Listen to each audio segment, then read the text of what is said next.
Olá para todos, bem-vindos a mais um episódio agora no mês de março, o mês das mulheres, e eu vou estar entrevistando essa minha amiga maravilhosa de quantos anos, hein, Erenzinha? Já mais de 10. Mais de 10 anos. A Eren, nós nos conhecemos porque nós temos filhos maravilhosos, ela tem um filho que vocês já conhecem, o Leonardo, que participou do meu primeiro podcast com o Daniel de Oliveira, né, Eren? Verdade. Que orgulho de menino, hein? Orgulho de meninos, né? Essa nossa turminha é nota 1000. É verdade. Então, há muitos anos atrás, nós morávamos no mesmo condomínio, né? Eu me mudei, ela continua lá. E como os meninos adoravam jogar bola, nós todas tarde, né, Eren? Estávamos lá acompanhando as crianças. As crianças, né? Nos tornamos grandes amigas. E vamos manter isso por muito. Até ficar bem velhinha. Nós temos alguns planos aos 90 anos para fazer juntos. Correr. Então, nessa nova temporada do DesfrutarCast, eu vou compartilhar com vocês essas minhas amizades, essas mulheres que eu tive a oportunidade de conhecer ao longo da minha vida. E a Eren, ela tem uma história muito interessante, gente, reconhecendo o valor do tempo, a importância do bem-estar pessoal. Eu tive esse problema também, de trabalhar demais e chegar a hora de parar. A Eren já por opção, né, Eren? Vamos se apresentar, Eren? Vamos. Quem é a Eren? Nossa, a Eren é mãe de 4 filhos, os meus, os seus e os nossos. Uau! São 4 no total, tenho 2 netos. Hoje, atualmente, sou empresária, mas fui executiva do mercado segurador. E, em paralelo, sempre estudei tudo que me leva ao autoconhecimento. Como que eu poderia contribuir com as minhas equipes, com as pessoas que eu trabalhava, né? Porque quanto mais autoconhecimento, melhor você tira do outro, você desempenha melhor as funções. E eu fui muito feliz no mercado segurador, mas eu falava que um dia eu ia trabalhar mais voltado ao autoconhecimento e bem-estar para as pessoas. E assim, depois de 33 anos no mercado... 33 anos. 33 Olha, anos. Agora você vai contar o segredo também da juventude, porque 33 anos trabalhando e tá com essa beleza toda. Eu comecei muito jovem a trabalhar, porque eu sempre quis ser executiva. Eu tinha 15 anos, eu falava que eu ia ser executiva. Eu nunca brinquei nem de casinha, nem eu brincava de escritório, enquanto minha irmã trabalhava, que dava aula, brincava de que era professora e que tinha casa. Eu não. Eu brincava que eu era executiva, sempre brinquei de executiva. Então, eu fui o que eu sempre brinquei. Com 15 anos, eu sabia que eu queria ser uma executiva. Então, eu comecei a trabalhar muito cedo. E pelo que eu entendi, você chegou no posto mais alto de uma executiva. Sim, você chegou à diretoria de uma empresa. Eu cheguei na diretoria executiva. E como foi essa trajetória? Essa trajetória, eu sempre brinco com as pessoas. A gente precisa saber o que a gente é hoje e para onde a gente quer, aonde a gente quer chegar. Porque quem não sabe, chega em qualquer lugar. Isso é regra. Eu quero ser, tá, mas aonde e como? O então, como é muito importante. Né? Então, eu sempre quis. E para você chegar lá, você tem que se portar como tal. Então, quando eu comecei a trabalhar, eu era auxiliar de escritório. Aí, eu me portava como a gerente.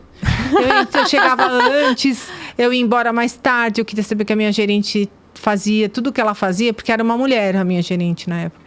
Tudo que ela fazia, e ela falava, a Eren vai ficar pouco tempo neste cargo. Então, eu fui promovida no meu primeiro emprego com 10 meses de empresa. Uau. Então, sempre foi assim, foi rápido. Então, aos 26, eu já era gerente. Uau! Né? Na minha época, porque hoje em dia isso é mais rápido, né? Do que na nossa época. Sim, na nossa época. Idade, maturidade. Experiência. Então, quantos anos você está em determinado cargo só e você pode... Mas eu com 22 anos já tinha cargo de coordenadora. Aos 26 eu era gerente numa multinacional. E assim foi me dando oportunidades e eu fui agarrando. Porque eu falava que eu queria chegar lá. E fazia né? Fazia E a transição de escolher pela qualidade... Não que você não tenha uma qualidade de vida, mas você trabalha-se demais quando você trabalha numa empresa multinacional. Trabalhava muito. Para você ter uma ideia, eu já... Sabe aquele filme Esqueceram de Mim? Eu já esqueci meus filhos algumas vezes. Assim, me liga... Olha, você não vai vir buscar, né? A minha filha, principalmente, na Flávia. Eu falei assim, por quê?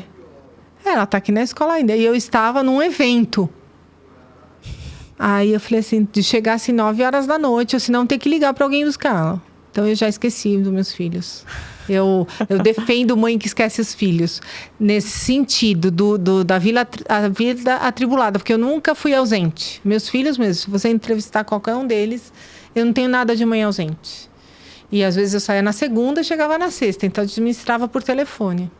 Mas, por exemplo, eu nunca recebi uma ligação, olha, o seu filho está com problema na escola, aconteceu isso. Não. Porque eu sempre me dediquei as horas certas aos meus filhos. Então, se eles tinham qualquer problema, eu já detectei antes. Porque não é a quantidade, é a qualidade. E como que você chegou nesse conhecimento? Porque é difícil, né, você saber... Porque uma das minhas dúvidas é, eu estou fazendo certo? Eu já sou meio insegura nessa parte.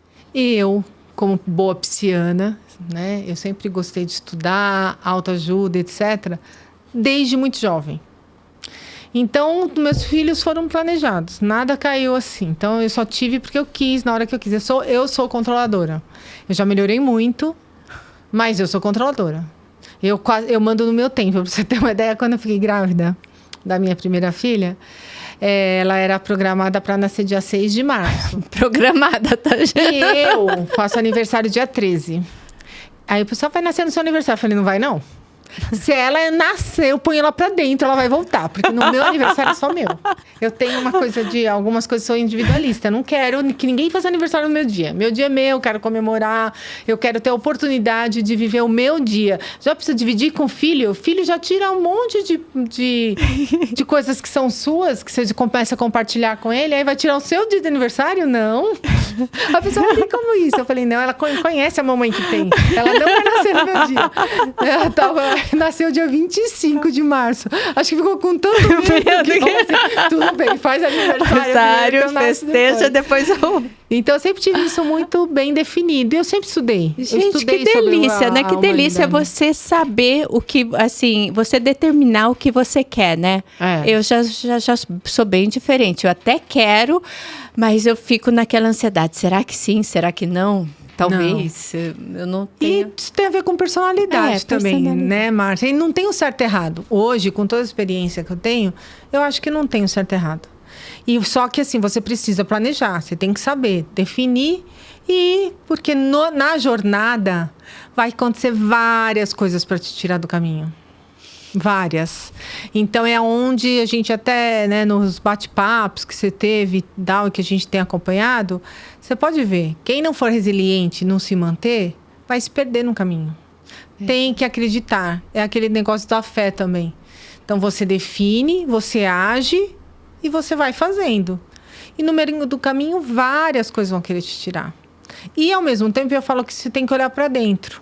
Que também, determinar um caminho e você ter a humildade e a coragem de mudar o caminho.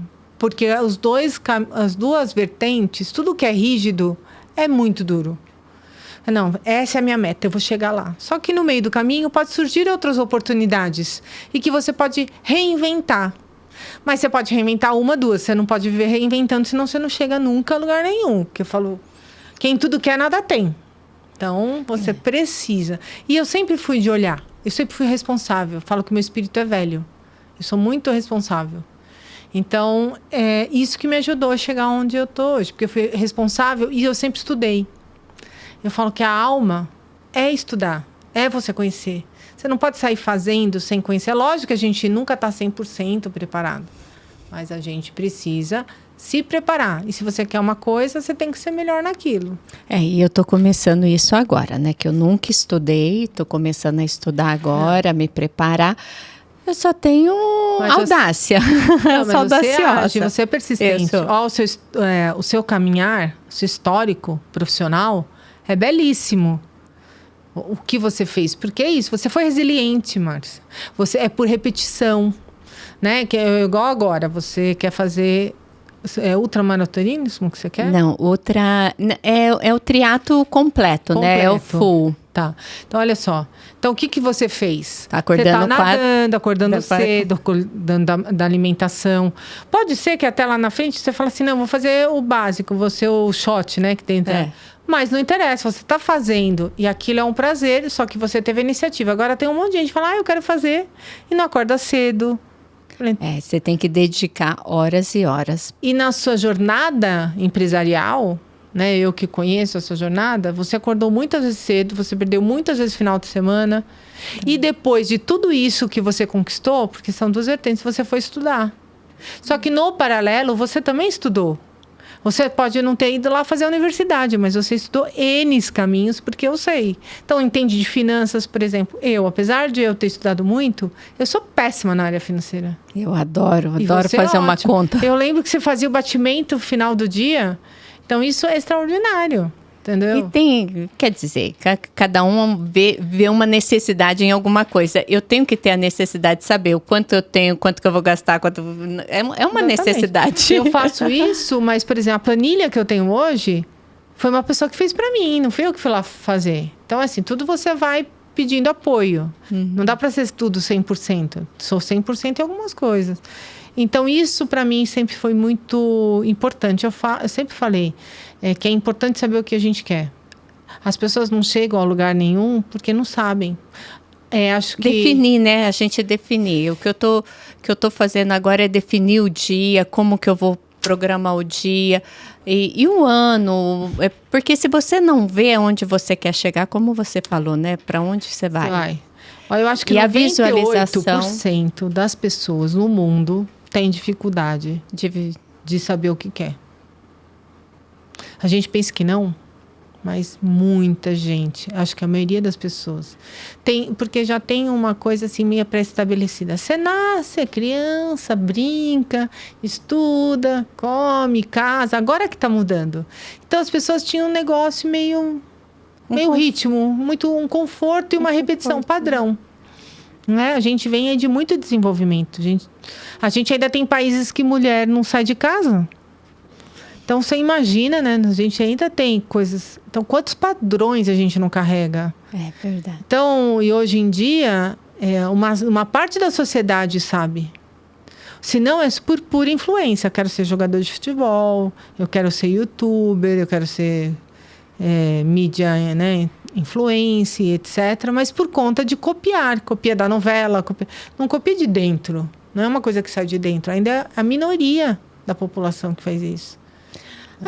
A sua trajetória executiva, ela acabou há pouco tempo, né? Que você mudou da água para o vinho. Sim. De executiva, você foi para terapeuta? Como que você definiu? Eu sou terapeuta integrativa complementar. Integrativa complementar. Porque, na realidade, eu atuo nesse segmento. Eu não sou psicóloga, não sou formada em psicologia, mas eu sou formada em várias outras técnicas de terapia complementar. Né? Eu fiz MBA em coaching. Por quê? Eu vi a necessidade que um bom gestor precisa ter autoconhecimento. Então, eu fiz vários MBAs na minha vida, tanto na vida, né, empresarial, né, gestão de pessoas, como vender mais, marketing e outras coisas, mas chegou um determinado momento que eu falei, eu quero fazer uma formação. A psicologia era 5 anos, o MBA era 2, então eu fui fazer MBA, que era mais rápido, porque... né? Nós duas somos assim. Então, eu sempre estudei no paralelo. Eu sempre gostei. Tanto dessa vida de terapia mesmo, aquela coisa gostosinha de fazer uma massagem, uma aromoterapia e meditar. Eu sempre gostei disso. Mas aí eu precisava de uma coisa que fosse mais racional, palpável, para eu implantar nas minhas áreas. E fui fazer coaching, que está um pouco, eu acho, hoje em dia, mal falado, mas a ferramenta, a técnica de coaching em si... É excepcional. É extraordinário. Eu fiz em 2014 na minha empresa, muda. Na minha pessoal também, eu acho que eu cresci demais, criei hoje essa liberdade que eu tenho, esse autoconhecimento, essa cobrança que eu tenho comigo mesmo, porque eu sei o que é bom e o que não é, né? Porque a gente tem que ter essa cobrança, porque se você tiver a cobrança que você tem que fazer, você executa, né? Se você deixar no Deus dará, você vai ficar no sofá. Exatamente. E aí você tem que saber tudo bem se você quer ficar no sofá. Tudo bem. Desde que você saiba que você não vai ter o corpinho que nós duas temos, que a gente malha todo dia. Que é muito legal falar, eu queria ser igual a Gisele Bündchen. Alguém faz o que ela faz? Porque essa vida de modelo não é fácil. Vive na dieta. Todo mundo vê agora que ela é super famosa. Mas qual a jornada? O que ela fez para chegar? O preço, né? A gente ainda falou... Você falou de preço hoje, né? Qual o preço que você vai pagar para chegar naquilo? Todo mundo pode. Todo mundo pode ficar milionário. Mas existe um preço. Quantas horas você vai trabalhar? O que você vai ter que abdicar? Exatamente. Você está disposto a pagar? Então, esse é o análise. A coisa que o coaching trouxe para minha vida como pessoa é assim, qual o preço? O que você deseja? Eu tinha 15 anos e eu falava que eu ia ser uma executiva. Eu não trabalhei menos que 12 horas por dia, nunca. Nunca. Eu não sei o que era isso. Eu fui executiva, eu conheci o mundo, eu ganhei um monte de prêmio, eu tenho uma casa bonita, etc. Mas eu paguei um preço. Teve épocas da minha vida que a minha funcionária levava meus filhos no pediatra. A minha filha precisou fazer terapia, eu liguei na psicóloga, conversei com a psicóloga, tudo por telefone, porque naquela época não existia WhatsApp, Google Meet, né, Zoom, não existia isso. Era por telefone. Olha, eu estava lá em Blumenau, no Pará, em Belém do Pará, eu ligava. Olha, minha filha está indo aí, assim, assim, assim. Eu tenho a minha filha teve uma época que eu não conhecia a terapeuta dela, só por telefone. Quem levava era a minha funcionária, a minha colaboradora. E buscava. Então, tipo assim, todo mundo pagou o preço. Meus filhos pagaram o preço, eu paguei o preço. E tá tudo bem. E eu conheço mulheres que não fizeram isso, mas tiveram outras vantagens. E tá tudo bem. E eu fui muito à busca de trabalhar a minha culpa. Porque chegou uma época que você fica com culpa. Será? Não sei o quê. Todo mundo tem. Eu sempre tive essa culpa de trabalhar e deixar o filho. Aí a minha culpa acabou quando a minha filha estava na adolescência. Eu falei, se um dia a mãe gostaria de parar de trabalhar, receber você com as amigas, fazer um bolo à tarde. Ela falou, nossa, mãe, nem combina com você.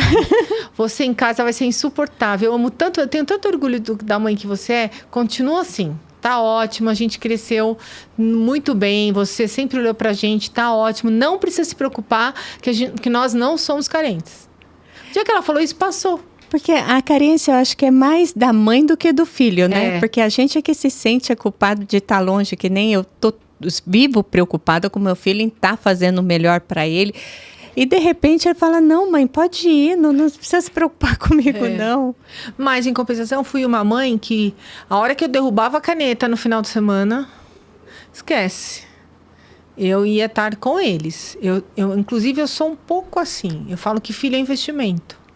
Se você programou, o dia que eu programei, é assim, tem uma festa de casais. Não vou. Tem um encontro de casais. Não vou. Eu programei com alguém que o filho era importante, então eu estou investindo. É lógico que eles estão maiores agora e tudo bem. Mas isso é opinião e tá tudo certo. Como eu falei para a Marta, tá tudo certo. Pai e mãe tem que ter um horário para namorar. Então, filho não pediu para nascer. Então, quando ele vem, ele faz parte daquilo. Então, meus filhos são daqueles que vão no cinema, vão no jantar. Eles vêm eu me beijar com meu marido, se abraçar. É lógico que, às vezes, calhou da gente viajar. Mas, principalmente na primeira idade, de 0 a 7. Eu conheço várias pessoas. Foram para a Europa 20 dias. Não vou, não fui. 0 a 7 anos, eu quero estar aqui. Porque eu já trabalho. Tem gente que não trabalha, é diferente. Mas eu trabalhava muito, eu já fico longe. Aí nas férias eu também vou deixar eles com a avó? Não vou. Então, assim, eu sou rígida em algumas coisas. Não sou toda certinha, não. Todo mundo tem alguma coisa que tem que aprender. E eu tenho algumas rigidez. Mas eu não aprendi a não culpar o outro. E o outro tá tudo bem. Depois que a gente é mais velha, que nem agora, né, Márcia? A gente tem filhos adolescentes. É super flexível você ir viajar. Eles querem mais que a gente vá Eles viajar. querem mais que a gente fique bem longe deles. Né? Então é diferente agora. Mas eu me dediquei muito aos meus filhos quando era o momento deles. Por exemplo, eu sou uma mãe que eu sempre falei, esse negócio de acordar às 5 da manhã, eu sempre acordei.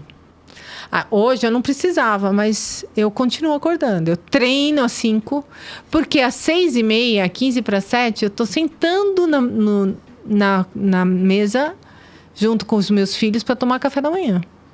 Meus filhos vão para a escola, quer dizer, agora só tenho caçula em casa praticamente. A gente toma café da manhã. A minha filha acabou de se formar, a mais velha, e a mais velha da minha barriga, até que eu tenho 2 mais velhos. Ela, às vezes, vai para o hospital, que ela entra às 7 horas da manhã, eu acordo às 4, porque eu treino com ela às 4 horas da manhã, a gente toma café, eu deixo ela às 7 horas no metrô. Porque eu falei assim, um dia ela não vai precisar.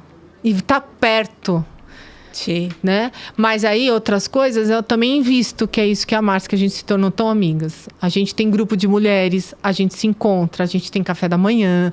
Então, eu também divido. E agora nós estamos dividindo um projeto social que por um ano a Eren falou. E muitas vezes as pessoas falam as coisas e você não dá tanta credibilidade. E hoje, eu conhecendo eles, vocês vão ver aqui no episódio do Desfrutarcast, os aspirantes. Gente, é encantador. Abracem essa causa quando vocês conhecerem, que é linda, né, Eren? Eu, como executiva, eu sempre tive... E é perfil de pessoas também. Eu sempre participei dos projetos sociais das empresas que eu trabalhei. Eu fui uma pessoa bem feliz, trabalhei em empresas que tinham projetos sociais grandes, então sempre fui envolvida. Quando eu deixei de ser executiva, hoje eu sou empresária e trabalho com terapia complementar. Eu adoro, atendo, eu trabalho com várias linhas de trabalho terapêutico, que eu gosto muito, principalmente a parte de harmonização de ambientes, mas no paralelo eu fui buscar alguns projetos para eu trabalhar.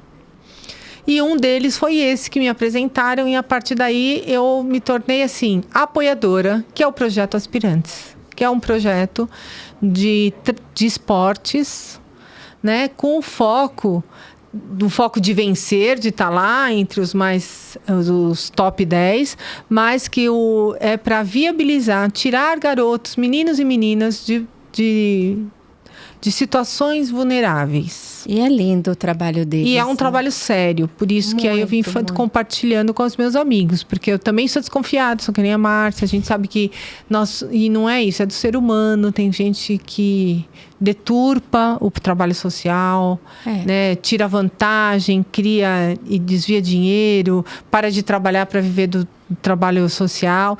Então, realmente, isso é muito sério. Mas esse projeto é extraordinário, né? Eles estão há 4 anos aí, lutando. Só tem pessoas trabalhando de forma voluntária hoje. Mas precisa de monetizar e de verba para alguns passos para ajudarem eles a ser autossuficientes no futuro, que ainda não são, mas vão ser, se Deus quiser. Vão ser que nós vamos conseguir desenhar, fazer um planejamento aí para que eles consigam brilhar e sem a preocupação das contas. Das contas, né? Da sobrevivência. E é um trabalho bem bacana. Você vê que os meninos, quem tá lá, que ama o esporte, trabalha e treina. Então, é com muita... E eles direcionam, se preocupam e vão atrás de emprego para os meninos que estão mais velhos, né? Alimentação, mas ainda falta estrutura. Mas eles estão caminhando, então eu acabo apoiando e dividir isso com a Márcia, que hoje ela conheceu o projeto como um todo. Como um todo, gente. E está nos ajudando a abraçar a causa e multiplicar, levar para as pessoas poderem o conhecimento, né? Porque quando você não conhece, não vê as etapas que são necessárias para eles estarem onde estarem. E o quão injusto é o sistema, porque para chegar lá, depois que eles chegam lá, eles têm apoio. Tá, mas e o trajeto até chegar lá, que são de 2 anos, no mínimo? No mínimo 2 anos para conseguir. Como que uma criança de comunidade vai sobreviver num esporte durante 2 anos para conseguir uma bolsa, que eu vou te falar, é ridícula. R$800, gente. R$800. Então, e aí tem várias iniciativas dessa no Brasil, outras que já venceram. Eu conheço outras iniciativas, mas porque teve alguém que é apaixonado por esporte, é dono de uma empresa, e a pessoa entrou financiando os primeiros anos.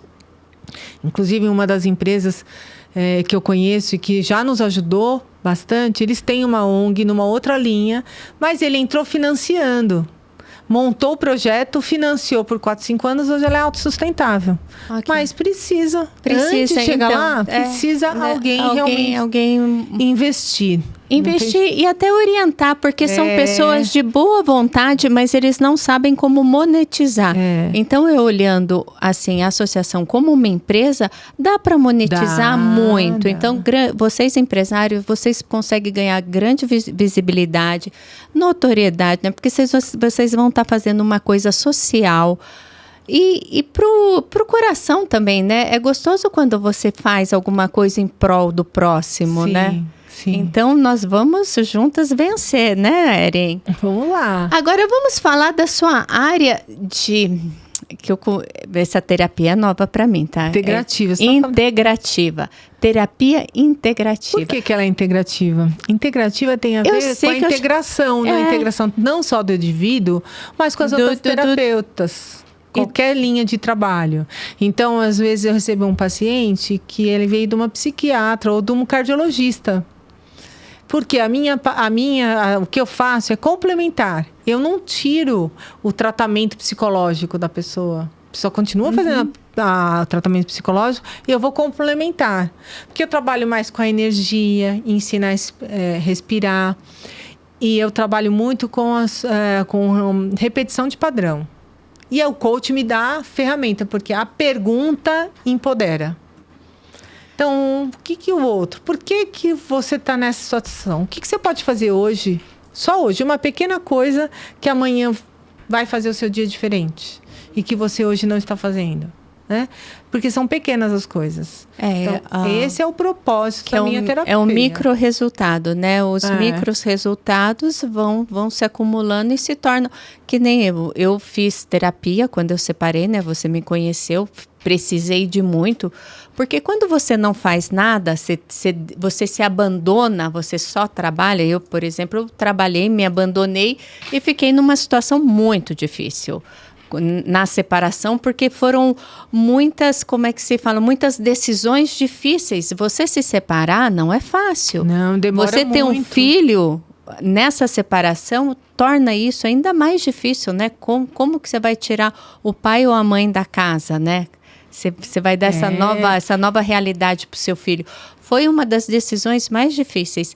E o que isso acontece com o nosso corpo? Você vai somatizando, né, esse sentimento.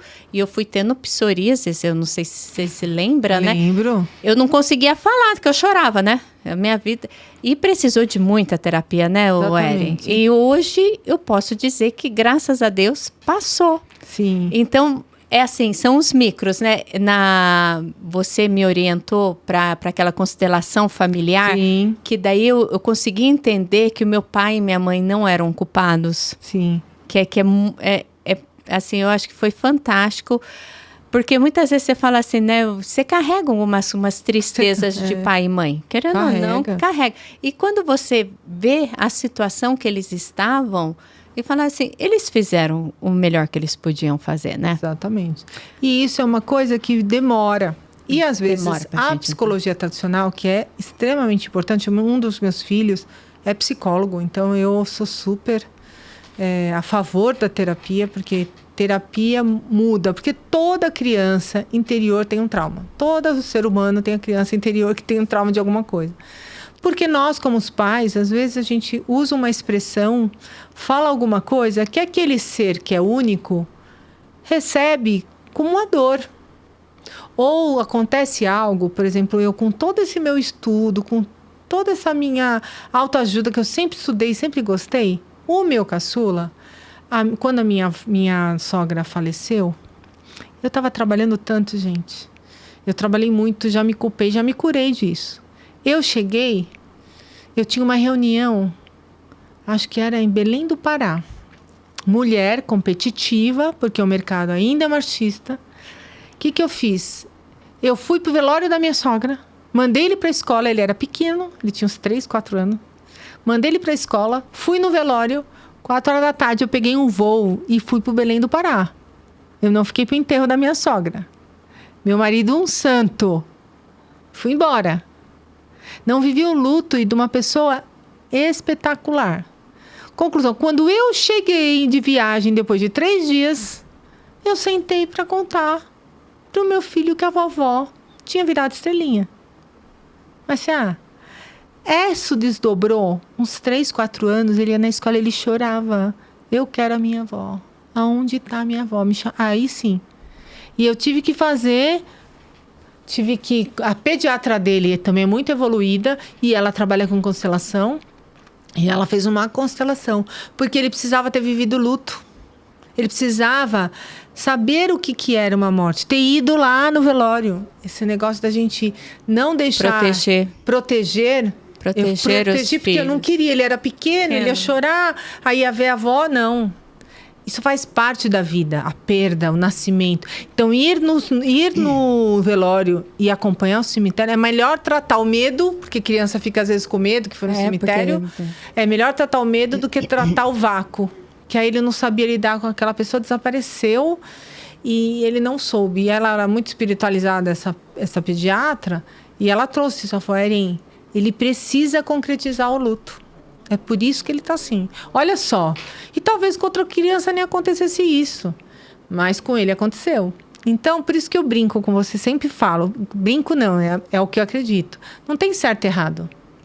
Tem a ver com as experiências que a gente viveu. Para cada um, cada experiência vai surtir um efeito, né? Efeito.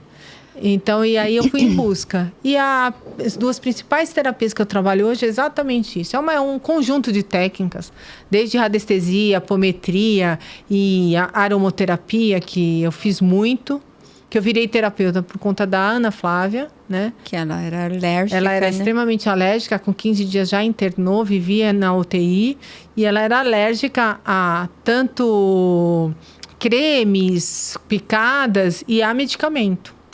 Então, para aprender a lidar com ela, o primeiro curso que eu fiz foi de aromaterapia. Ela tinha 1 ano, hoje ela vai fazer 25. Então, eu sempre estudei tudo quanto é tipo de terapia. Depois, fui também me especializar para entender o adolescente, porque ela tinha gênio difícil, a gente batia de frente. Como que eu ia lidar com aquela adolescente, que é parecida comigo, inclusive. Né? Das pessoas fortes.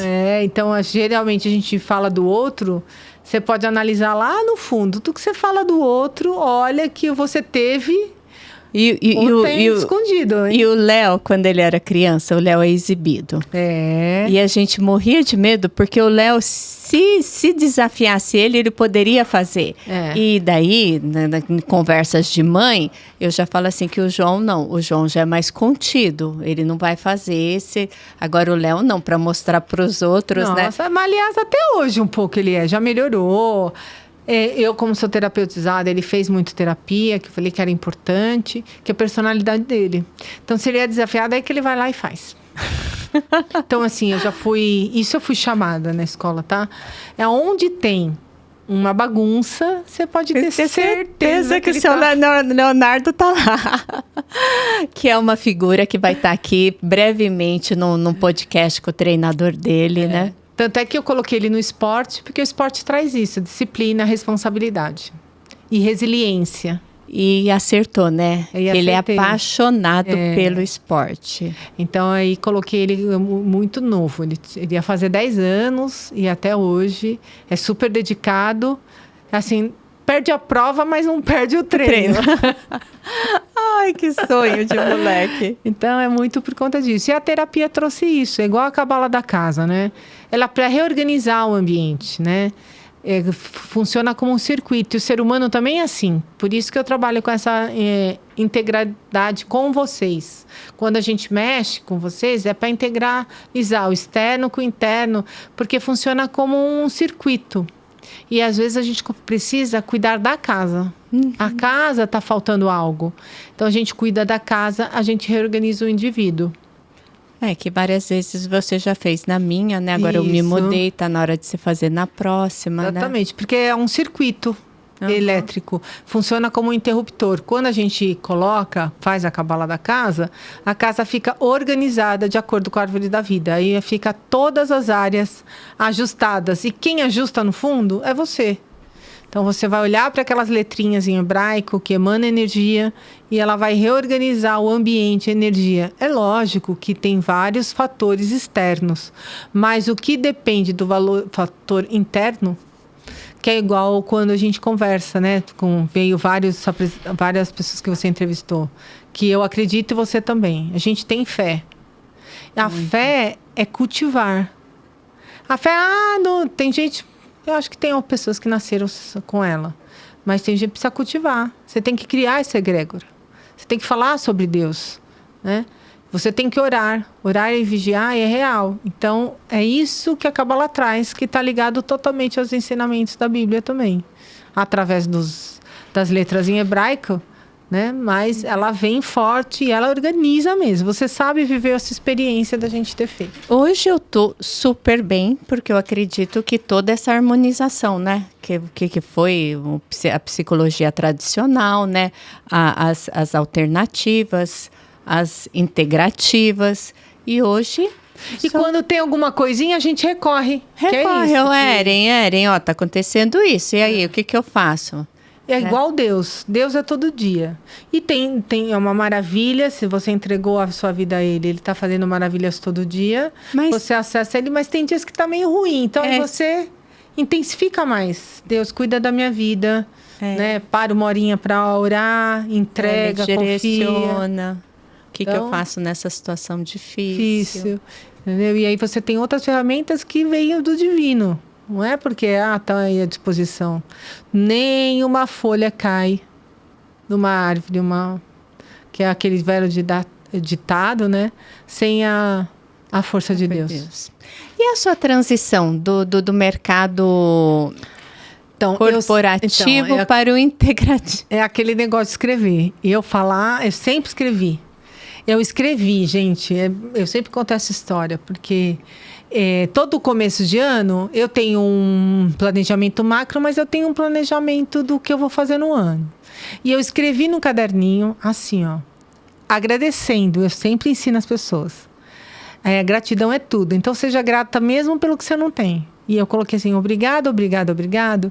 Por agora, em março, eu estou trabalhando já com a terapia integrativa, ter os meus clientes, pagantes, barari, barará. Eu acho que fiz isso em janeiro. Um dia antes do meu aniversário, eu faço aniversário dia 13 de março, eu fui demitida a primeira vez na vida. Com meta batida, eu tinha acabado de receber um prêmio na empresa. Todo mundo me elogiando. Tanto é que o pessoal falou assim, olha, o que aconteceu? Como assim? E o dia que eu fui demitida, eu estava plena. Eu fui demitida às 9 horas da manhã, eu só consegui sair da empresa às 5, 6 horas da tarde, porque só fiz festa. Era um que estava chorando, aí a gente saía para tomar café, era outro. Combinaram almoço para me despedir, fazer despedida. Eu falei, gente, fique em paz. Tava tudo programado. Eu projetei isso, só não sabia como ia ser. E como eu sou workaholic, a probabilidade de eu pedir as contas era... Jamais. Eu não ia fazer isso. Eu ia ficar trabalhando para ver um momento de mudar de área. Então, foi um empurrão que eu recebi para eu estar aqui hoje, onde eu estou. Então, eu agradeci muito. Eu estava muito feliz, porque eu estava dedicada, minha equipe estava pronta. Todo mundo se deu muito bem da equipe. Porque é aquele negócio, né? Se você faz para o outro, vem para você. Uhum. Então, eu sempre trabalhei. Eu falo que quem é gestor... de qualquer nível que seja, se você é gestor, saiba que você é um servidor. Porque você está ali para servir a equipe, para a equipe poder executar. É igual eu agora sou terapeuta. O que eu sou? Eu sou uma servidora, eu sou uma atendente. Eu tô lá dando o meu melhor para o outro poder caminhar sozinho. E o gestor é a mesma coisa. E que de vez em quando enche, né? Aquele negócio... Deus, é igual o filho, enche. A gente ama eles, mas eles enchem. Mas você tem que continuar. Continuar, e né? Foi essa a migração, desse empurrão. Mas eu estava preparada, porque eu me preparei 20 anos. Eu sempre falei que eu ia trabalhar com terapias complementares na vida, sempre. Então, assim, quais são as suas dicas para o nosso dia diário? O que você... Para agora nós vamos ter o mês das mulheres, né? Já conquistamos o mês das mulheres. Por exemplo, aos pouquinhos a gente vai conquistando. Eu falo que a vida é como as 4 estações do ano. Então, para cada trimestre, quadrimestre, você tem que se preparar, que nem agora. Tá acabando o verão, nós vamos começar o outono, a gente não tira a blusinha de dentro. Então, você tem que... Os seus quarters, que eu falo, você tem que ir avaliando. E uma das coisas que é importantíssimo, né? É orar e vigiar e se preparar para o dia. Acabou o dia, cada um vai ter o seu jeito. Quais são as realizações, o que eu deixei de fazer, como eu posso fazer melhor amanhã. Isso a gente precisa analisar, respirar, né? Porque você todo dia escova os dentes, você vai no banheiro todo dia, né? Então, se você vai no banheiro todo dia, você precisa dormir todo dia, orar e fazer uma listinha, gente, não é muito. Sabe, é 5 minutos que você se dedica a você. Muito jovem, que ele, virginiano, o pessoal virginiano é todo assim. Mas ele, antes de dormir, antes de acabar o expediente, eu aprendi muita coisa com ele. Ele escrevia as tarefas para o dia seguinte. Isso não deixa você sair do objetivo. E eu acrescento, os meus mentorados, eu ensino isso. Falo assim, primeira coisa é você com Deus. Agradecer pelo dia, pela noite, por você ter acordado. Que privilégio, né? Da gente poder acordar, levantar, olhar, respirar. Fazer diferente, inclusive, às vezes, né? Retomar. Chorou um dia, tomei um banho, enxuguei as lágrimas. E o que eu vou fazer agora? Ontem eu fiz tudo errado, tá tudo bem, né? O que eu vou fazer para acertar hoje? Então, isso é importante. Outra coisa é você entender sobre você, entender sobre o outro, entender sobre o que você faz. Porque a gente está ligado, né? Hoje tem uma coisa, globalização, todo mundo quer ter. Todo mundo quer ter tudo. Não vai ter tudo. Cada um tem um papel. Então, você tem que se programar. Por exemplo, eu tenho coisas que eu venci, mas já pensou se eu viver querendo ter a vida da Márcia? O outro tem que ser referência, não você querer ter a vida igual ao outro. E você sabe uma coisa, Weren, que eu, a partir do momento que eu entendi, eu acho que caiu 50% do meu sofrimento. Não depositar no outro a minha felicidade. Ai, mas eu esperava que o outro fizesse isso, que ele falasse isso, que ele me desse isso, que eu... Gente, qual a responsabilidade do outro, né? Que de repente nem sabe que você está esperando tudo isso. Conta um pouco pra gente como que a gente pode... Porque eu acho que eu fiz tanta terapia que eu queria saber onde foi que eu aprendi isso. Mas você sabe que isso é um exercício diário. Diário. Tem pessoas da personalidade que são pessoas até que nem ligam o que o outro está sentindo, que você não precisa também ser assim. Que ele também vai aprender a tomar cuidado com o outro. Mas isso tem um aprendizado. Eu li um livro que eu nunca vou esquecer. Eu e a Minha Língua Grande, de uma pastora. Ai, adorei. Esse livro porque eu tenho esse problema da língua grande. Eu e a Minha Língua Grande. E aí ela explica por que ela se tornou pastora e o marido não. E o marido é muito mais desenvolvido emocionalmente. O fato dela ser pastora é porque ela tinha um aprendizado de aprender a escutar, de entregar e etc. Ela fala assim, e aí ela vem e fala, esse livro é extraordinário. Eu falo que todo mundo, num determinado momento, deveria lê-lo.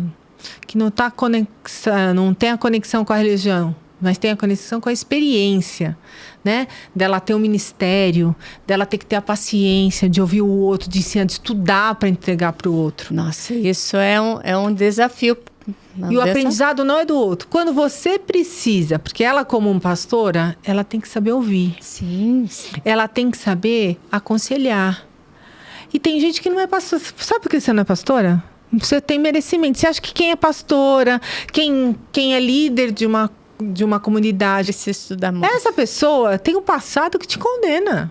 Por isso que ela está lá. Porque ela tinha que melhorar como ser humano. Então eu falo, sabe porque eu sou terapeuta? Não é porque eu fui legal, não. Que com certeza as minhas vidas passadas, é que eu acredito em vidas passadas. Coisa boa não fui. Então vim agora para escutar, para ajudar o outro, porque eu devo ter chutado bem o pau da barraca, né? Uma expressão bem popular, que eu não devo ter escutado. Eu devo ter abusado muito dos meus poderes. E agora vim com essa missão, que eu acho que faz parte da minha missão como pessoa, que a gente até brinca nos meus estudos, né? Que é o Tikkun, que é o que eu preciso aprender. A respeitar mais o outro, a ouvir, entender porque o outro não tem a velocidade a mesma que a nossa, né? Ou não tem o mesmo comprometimento. Porque a necessidade do outro é diferente. É diferente, né? Então, você não precisa se juntar com o outro. E as expectativas, né? Então... As nossas, a gente de repente tá com uma grande expectativa e o outro tá zero na nossa expectativa. E isso causa muita dor. Quando você acha que o outro tem que fazer para você, custa muita dor. Por exemplo, isso, olha, uma coisa bem pequena que até a Márcia dividiu aqui. Ela não falou do projeto que eu já tinha falado para ela? Um monte de vezes. E aí tá tudo bem. Eu em nenhum momento cheguei lá e discuti com ela, falei, você tem que olhar, você tem que fazer. Eu falei, não.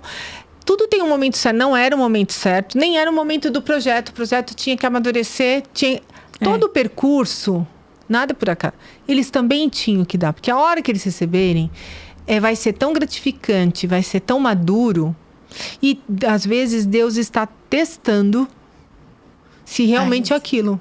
Tem uma passagem na Bíblia que um rei foi testar um filho, como que seria, precisava testar o filho para poder ele assumir o império.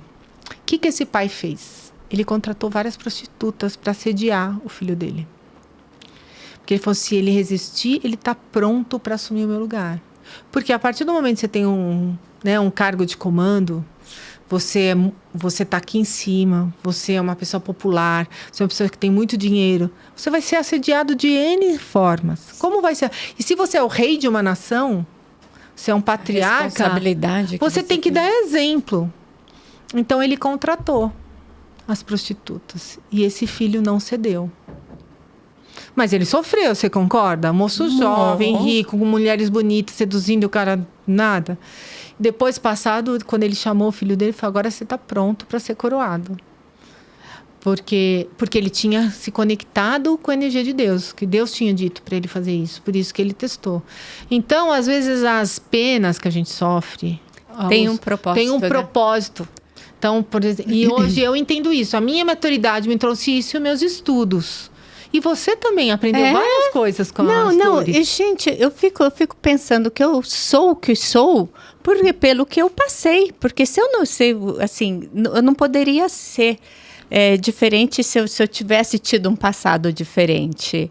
Então, eu sou muito grata a todos os perrengues. Estou escrevendo um livro como desfrutar os desafios. E desfrutar a trajetória. A trajetória. Então, agora eu estou conseguindo rever toda a minha trajetória e entender que cada coisa que aconteceu, cada dificuldade... me trouxe aqui, gente. E olha só, hoje eu estou super bem, né? Posso dizer que eu sou feliz. Mas por quê? Porque eu trabalhei, eu almejei, eu busquei. Eu não fiquei esperando alguém dar, né? O Deus também. É claro que você busca a orientação de Deus, mas a gente tem que agir. Quando a gente faz, a gente recebe. Você sabe, eu sou como você, a gente vem de família de origem humilde. Eu comecei a trabalhar muito cedo. E eu tive a oportunidade de ter um gestor super rígido. Ele era dono da empresa. E eu, com 16 anos, já era secretária dele. Mas ele era tão, assim, enérgico. E eu amo ele de paixão até hoje. Nós somos amigos, né? Mas ele falava assim, faça o seu melhor hoje. Tem gente te vendo. Então, quando você faz, você persegue. E se eu não tivesse passado tudo isso, talvez eu não teria tido sucesso. Eu tive amigas... né, colegas que tinham uma vida melhor, que estudaram. Eu só estudei porque quando eu tive maturidade, eu ganhei para isso. Eu paguei a minha faculdade e aí eu fui fazer. E olha, não tô atrás de ninguém. Eu falo que dá tudo tempo certo. Aí eu fiz faculdade à noite, mas eu aprendi, eu fiz GV. Gente, eu fiz um módulo em Harvard. Uma pessoa que saiu lá da Zona Norte, que a minha casa era quase do lado da comunidade. Nunca. Outro dia eu falei para minha filha, calma. Se a sua mãe estudou em Harvard, como você, com toda essa estrutura que a mãe já viabilizou, calma que tudo dá tempo. Então, as pessoas hoje vivem numa aceleração muito grande. Que quer as coisas tudo na hora ali, né? Acha que o desejo... vai realizar. Você chegou, demorou. Quantos anos para você chegar? Pelo menos 20. Então, isso eu aprendi depois dos 50. Exatamente. E tá aí. E vai viver pelo menos mais 50. Mais 50 agora. Nós somos uma geração que nós vamos aprender muito. Então, a vida é curta, mas ela dá tempo de você aprender algumas coisas. Tem gente que não quer, tá tudo bem. Tem gente que vai passar a vida se arrastando, sofrendo. E tem gente que vai passar em pé. Então, essa é a diferença de como eu posso passar. E o foco da minha terapia é isso. É mostrar alguns pontos para vocês, para as pessoas. Tipo assim, eu vou ter escolha. Escolha é sua. Você quer passar em pé? Ou você quer passar se arrastando? Porque as dificuldades você quer desfrutar, você quer desfrutar o seu dia a dia, gente. Exato. Que é uma delícia, né? Você acordar e falar assim... Gratidão por mais esse dia, nós temos o grupo da gratidão, né? Gratidão por tudo que eu planejo executar e depois no final do dia, gratidão por tudo que eu executei, por tudo que eu não executei, que amanhã eu prometo que eu vou executar. Então é isso, é desfrutar mesmo cada momento, até na perda. E não se martirizar, né? Não. Se não deu para fazer hoje... E é importante, se organiza para se fazer amanhã. E o dia que tá doendo, né? Eu sempre falo, porque tem gente que nega a dor. Você tem que abraçar a sua dor, chorar, descabelar um dia, e toma banho, fala, agora tudo bem, tá aqui, reconhecer, né? Reconhecer, porque eu conheço várias pessoas que põem a dor embaixo do tapete. Foi o que eu fiz por muitos anos, né? E não me dei bem, né? Agora, nossa, sentiu o porquê que aquilo que a pessoa falou me machucou, né? Sim. Gente, foi o intuito dela me machucar ou sou eu mesmo que já estou machucada e qualquer tonzinho a mais reflete, né? E dá aquele choque dentro da gente. Você fala assim, meu Deus, eu não precisava disso. E dá um tempo, né? E eu falo que a amizade, grupos, ajuda muito. Muito, muito. Eu posso dizer que esse nosso grupo ali que nós formamos ali no Alore, hoje nós somos o quê? Umas 10? Temos bastante, né? Nós tem aquelas 10 que se dividem em subgrupos e aí a gente tem mais afinidade com uma e cada uma complementa, é complementar. Uma é complementar a outra, né? Não é só com uma ou só com outra. Tem uma que é mais, por exemplo, é que a gente brinca, né? Que é a Márcia mais ciumenta. Tem uma grande amiga nossa que ela é uma graça. Eu apelidei ela de Sininho, porque ela parece a fada Sininho, não como pessoa, mas fisionomicamente, mas como pessoa. E ela é uma querida, e a Márcia é super próxima dela. E ninguém pode se aproximar dela. Então ela fica com ciúme, né? A gente dá risada, imagina. Mas é perceptível, se alguma, por acaso, que eu acho que não existe no nosso grupo, ninguém que tem ciúmes da relação das duas... Que é lindo, entendeu? E elas duas, o que elas fazem entre elas, se a gente pedir, elas também vão fazer pra gente. Mas elas têm mais afinidade, elas se veem mais. Já pensou se a gente for criar alguma coisa? Aí não é um grupo da amizade que a gente tem. Uhum. Então não existe isso. Se ela sai com ela, a gente nem fica dolorida por nada, né? A gente sabe que tem uma outra. E em todas as nossas assim dificuldades ou dúvidas, né? Muitas vezes a gente tem dúvida, a gente joga lá no grupo, né? Uma não responde, mas a outra vai e responde. Então é uma união, uma integração que eu acho tão gostosa. Pessoas precisam de pessoas. E o mais gostoso são os nossos encontros, né, gente? Os abraços. Ai, gente, eu acho que todo mundo tem que ter esse conforto, né? E é isso, a gente tem que incentivar os nossos filhos a terem, os nossos companheiros, os nossos pais, porque o idoso de hoje não vai ser o idoso como nós. Nós viemos e aprendemos esse negócio de trabalhar em comunidade. Os idosos antigos tinham negócios de só família, né? Tinha uma crença. Não, só confia em família, só em família. E as famílias mudaram hoje. As famílias têm dificuldade de se locomover, não moram perto, as cidades cresceram. Então, aquele idoso que não pertence a uma comunidade, não tem um amigo, o melhor amigo, às vezes, é o vizinho. Ele é mais próximo do que o irmão. Eu sou super a favor de ter encontros ali no condomínio, que na época que nós morávamos lá, a gente fazia bastante, né? Hoje nós criamos esse grupo, mas teve uma época que o condomínio em si fazia. Sim. E a gente conhecia pessoas novas, né? Exato. Muitas vezes pessoas que estão sozinhas ali no apartamento, acabaram de se mudar do interior, que estão precisando, mas não tem coragem de chamar, né? Ou de cumprimentar as pessoas. Exatamente. Então, eu acho isso muito importante, a vida em comunidade. O que vai salvar o ser humano é quando ele viver em comunidade e respeitar o outro independente Da sua crença. da sua crença. E sem achar que não é porque a gente faz parte de uma comunidade que você tem que agir de acordo com o que eu estou agindo.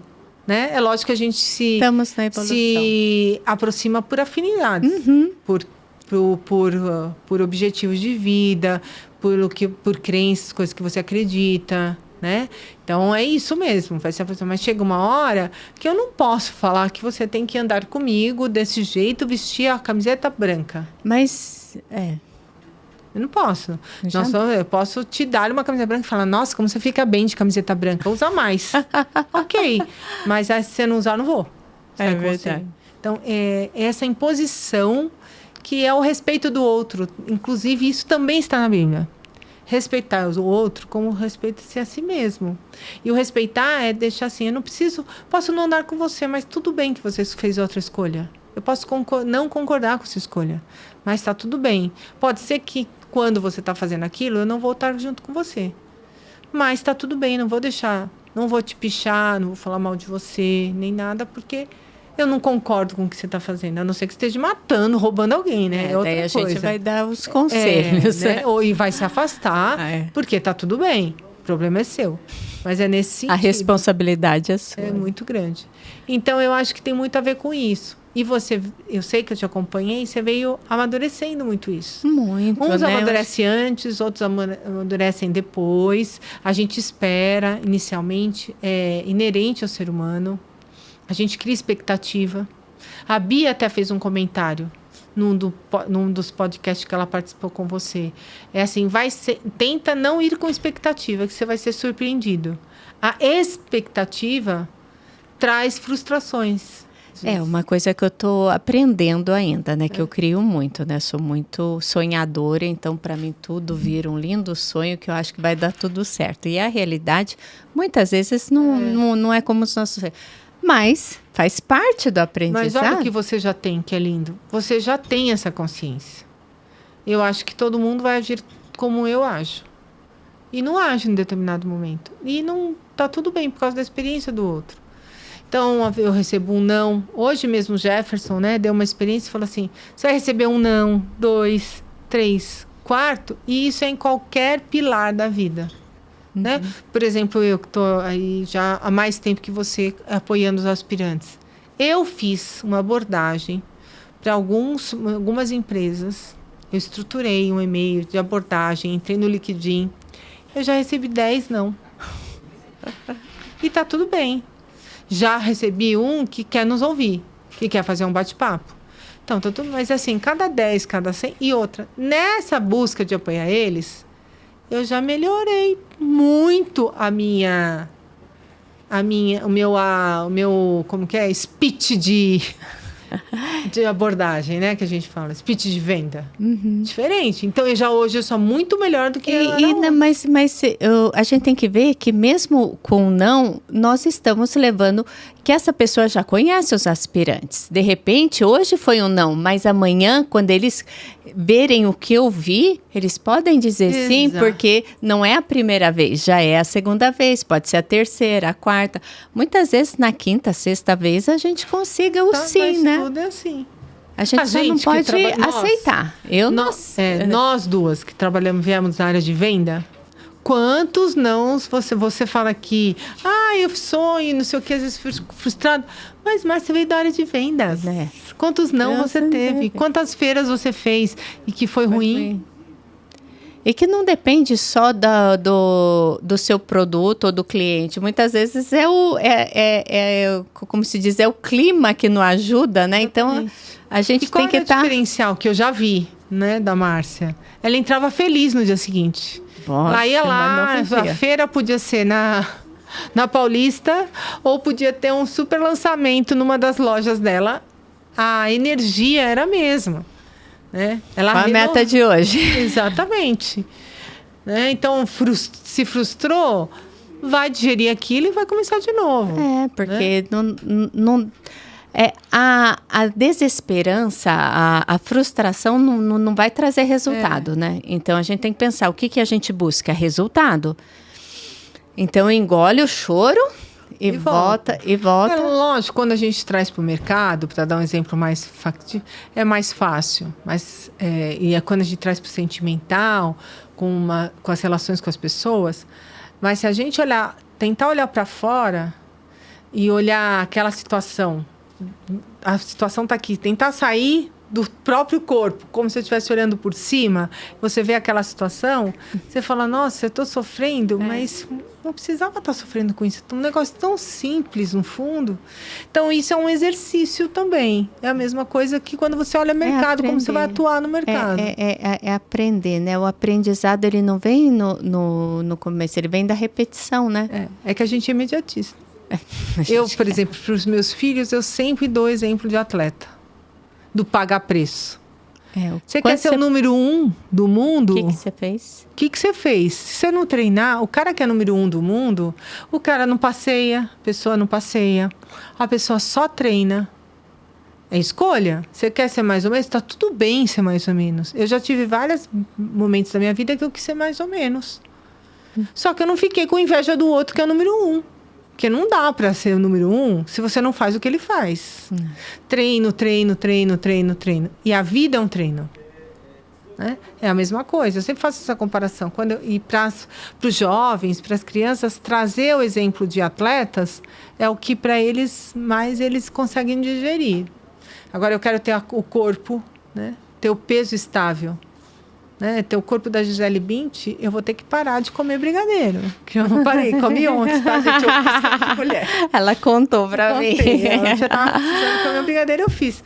Mas eu vou pagar esse preço, porque é uma das piores coisas, que inclusive, uma das coisas que eu ensino nas terapias é a alimentação.